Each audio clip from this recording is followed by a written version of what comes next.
Senator Steve Daines, after his surprise withdrawal from his re-election race in Montana, just literally minutes before the filing deadline, Daines dropped out of the race, and not only that, he went on to endorse Kurt Alme, who is Montana's U.S. Attorney.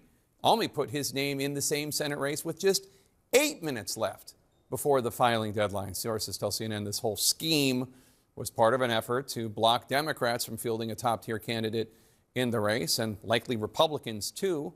That surprise swap got a rather strong reaction from Democratic Congresswoman Marie Gluesenkamp Perez of Washington State. She wrote on X, quote, "This is bullshit." I can curse if I'm quoting.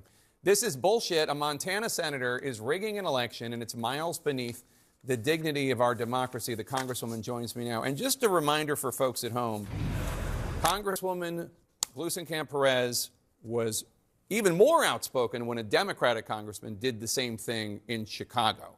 So what is going on here? Why do these guys keep doing this? People think that they have a right to choose their successor, and that is not what our country is founded on. It is profoundly disrespectful to the American people, and it destroys the institution that they're saying they want to choose a successor for. To say that you get to choose your successor, that's not what people have bled and fought for in this country. So when Congressman Chuy Garcia pulled this stunt last year, I'm trying to think which one is worse. They're both pretty awful. Do you have an opinion which one's worse, or are they both bad? They're terrible. They're both. They're terrible Okay. they're terrible for the body. They're terrible for America. Yeah. So at that time, you put forward a resolution to condemn him. 213 Republicans, not surprisingly, but also 23 Democrats voted to reprimand him. It caused you a lot of heartache. You got a lot of blowback from Democrats. We should know both of Montana's congressmen joined you on that. Have you heard anything from your Republican colleagues, especially in the Senate, about a similar motion?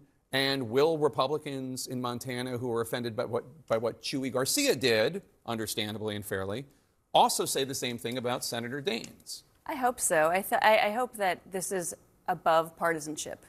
And then what people have to realize is that this ugliness and this stealing elections it is why people have walked away from politics. It just feels so corrupt to everyone. And we have to stand up and say that there are things that are much bigger and more important to us than who's got control of which body. Is the institution worthy of representing the people that it purports to?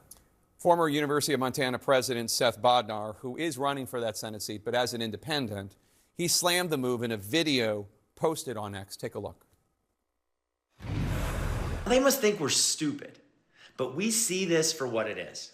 A sleazy insider plot led by party bosses in Washington, D.C. to rob Montanans of their voice at the ballot box. What do you think? Yeah, it's weaselly. It's weaselly, and it's offensive, and it's got to stop. I looked into it. Apparently, the Senate has not reprimanded one of its own members since the 1990s, when I was 2.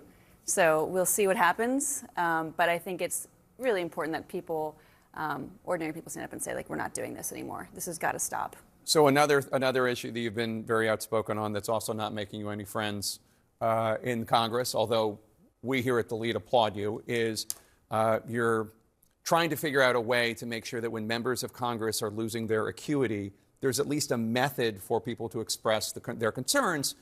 You tried to get that done in the House Appropriations Committee, where the chair stepped down from the chairmanship and then just checked into a dementia facility and drew a congressional salary for 6 months without telling anybody. You just introduced new legislation on this subject.